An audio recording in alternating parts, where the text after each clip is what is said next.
அஸ்ஸலாமு அலைக்கும். Welcome back to AJ's channel. இன்றைக்கி நம்ம சேனலில் ரொம்பவே ஹெல்த்தியான ஒரு ரெசிபி தான் பார்க்க போகிறோம். பச்சை பயிறு, முழு பச்சை பயிரை வச்சு ஒரு ரெசிபி, அதாவது பெசரட்டு. நம்ம ஆந்திரா ஸ்டைல் ரெசிபி இது. இதை இன்றைக்கி நம்ம எப்படி செய்கிறதுன்னு பார்க்கலாம். 1 கப் முழு பச்சை பயிறு எடுத்திருக்கேன். 1/4 கப் புழுங்கல் அரிசி, பச்சை அரிசி எது வேணாலும் எடுத்துக்கலாம். வெந்தயம் சும்மா கொஞ்சமாக ஒரு 3 விரலால் எடுத்தால் எவ்வளோ வருமோ அந்த அளவுக்கு தான் நான் போட்டிருக்கேன். ஏன்னா ரொம்பவும் சேர்த்தா நமக்கு கசப்பு தன்மை வந்துடும். ஸோ இதை நல்லா வாஷ் பண்ணிவிட்டு ஒரு 5 to 6 ஹவர்ஸ்க்கு நம்ம நல்லா தண்ணி ஊற்றி நம்ம இதை ஊற வச்சிடலாம். இது இப்போ அப்படியே டிஸ்டர்ப் பண்ணாமல் நம்ம வச்சுட்டேன். நான் லன்ச் முடிச்சுட்டு கரெக்டாக இதை நான் ஊற வச்சுட்டேன். கரெக்டாக ஒரு 7:30 to 8 o'clock போல் நான் இதை அரைச்சி தோசை செஞ்சுட்டேன். ஓகே, இது இப்போ நம்ம எப்படி அரைக்கலாம், இது கூட என்னென்ன சேர்த்து அரைக்கலாம் அப்படிங்கிறத பார்க்கலாம். இப்போ தண்ணியெல்லாம் ஃபுல்லாக ட்ரைன் பண்ணிவிட்டு கொஞ்சமாக ஒரு கையளவு மட்டும் எடுத்துகிட்டு அது கூட கொஞ்சமாக மல்லிக்கீரை, காரத்துக்கு பச்சை மிளகாய், ஒரு 2 இன்ச் சைஸில் இஞ்சி, அது அப்படியே போட்டால் உங்களுக்கு அரையாது, அதனால் நான் ஸ்லைஸ் பண்ணி போட்டுக்கிட்டேன். 1 டீஸ்பூன் மாதிரி ஜீரகம், 1 டீஸ்பூன் மாதிரி முழு மிளகு சேர்த்துருக்கேன்.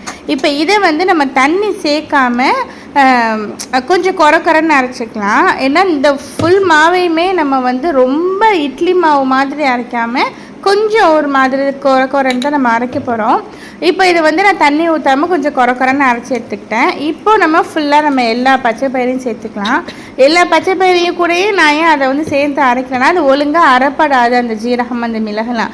அதனால் கொஞ்சமாக ஃபஸ்ட்டு அரைச்சிட்டு அதுக்கப்புறம் எல்லா பச்சை பயிரையும் சேர்த்து நான் அரைச்சி எடுத்துக்கிட்டேன்.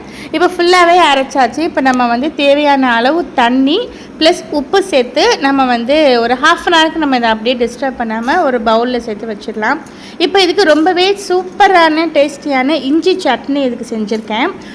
1 டீஸ்பூன் உளுந்து, வெள்ளை உளுந்து, 1/2 டீஸ்பூன் கடலைப்பருப்பு, இது நல்லா பொரிஞ்சு வந்ததோட ஒரு 5-6 பல்லு பூண்டு அதையும் சேர்த்து நல்லா சாட்டே பண்ணிவிட்டு அது கூடவே ஒரு 7-8 சின்ன வெங்காயம் சேர்த்துருக்கேன். இந்த சின்ன வெங்காயமும் நல்லா வதங்கினதுக்கு அப்புறம் ஒரு 2 இன்ச்சு சைஸில் நல்லா கொஞ்சம் பெரிய இஞ்சாகவே நான் எடுத்துக்கிட்டேன். கட்டவரல் சைஸ் இஞ்சின்னா எப்படி இருக்கும் அந்த அளவுக்கு இஞ்சி எடுத்து அதையும் நல்லா கட் பண்ணி சேர்த்துக்கிட்டு கூடவே பெருங்காயம், உப்பெல்லாம் சேர்த்து நல்லா வதங்குற அளவுக்கு சாட்டே பண்ணியாச்சு. இதை சாட்டே பண்ணிவிட்டு இதை ஆறினோன்னா நம்ம ஒரு மிக்ஸி ஜாருக்கு மாற்றி நம்ம அரைச்சிக்கலாம். நாட்டு வெங்காயம், இஞ்சி இதோட காரமே போதும் அப்படிங்கிறதுனால நான் பச்சை மிளகாவோ காஞ்சி மிளகாவோ சேர்க்கலை. இது கூட காஞ்சி மிளகாய் சேர்த்து நம்ம அரைச்சாலும் நல்ல சட்னி கலராக நல்லா ரெட்டிஷாக இன்னும் டேஸ்ட்டாகவே இருக்கும். நான் அதிகமான காரம் வேணாம் அப்படிங்கிறதுனால நான் மிளகாயை மட்டும் நான் ஸ்கிப் பண்ணிட்டேன். உங்களுக்கு காரமாக சாப்பிட்ணுன்னா அதோட தாராளமாக 2 மிளகாய் நீங்கள் சேர்த்து வதக்கி அரைச்சிட்டு நீங்கள் அதுக்கப்புறம் தாளிப்பு கொடுத்துக்கலாம். இப்போ இந்த வெங்காயம் நான் பெசரட்டு தோசை செஞ்சுட்டு அதுக்கு மேலே கொஞ்சம் இந்த ஆனியன் ஸ்ப்ரெட் பண்ணி சாப்பிட்டா இன்னும் கொஞ்சம் க்ரன்ச்சியாக இருக்குங்கிறதுக்காக நான் ஆனியன் சாட்டே பண்ணி வச்சுருக்கேன். இப்போ நம்ம தோசை ஊற்றுறதுக்கு நம்ம ஸ்டார்ட் பண்ணிடலாம். ஆஸ் யூஷுவல் தோசை மாவு பதத்துக்கே நம்ம கரைச்சி எடுத்துக்கிட்டு இது ஒரு தவாலையோ இல்லை தோசை கல்லுலையோ நம்ம நல்லா ஃபுல்லாக ஸ்ப்ரெட் பண்ணிவிட்டு அதுக்கு மேலே நல்லெண்ணெய் இல்லைங்கன்னா கீ சேர்த்துக்கலாம். நல்லெண்ணெயை பொறுத்த வரைக்கும் ரொம்பவே ஹெல்த்தி. ஸோ நான் நல்லெண்ணெய் சேர்த்துட்டு மேலே நான் இதை திருப்பி போட மாட்டேன், நான் அப்படியே தான் மடக்கி எடுத்துக்குவேன். அதனால மேலே ஒரு மூடி வச்சு நான் ஒரு 2 மினிட்ஸ்க்கு குக் பண்ணி எடுத்துகிட்டு இப்போ 2 சைடுமே சூப்பராக குக் ஆகிடுச்சு. சைட்லேயும் பாருங்கள் நல்லா ப்ரௌனிஷாக வந்துருச்சு.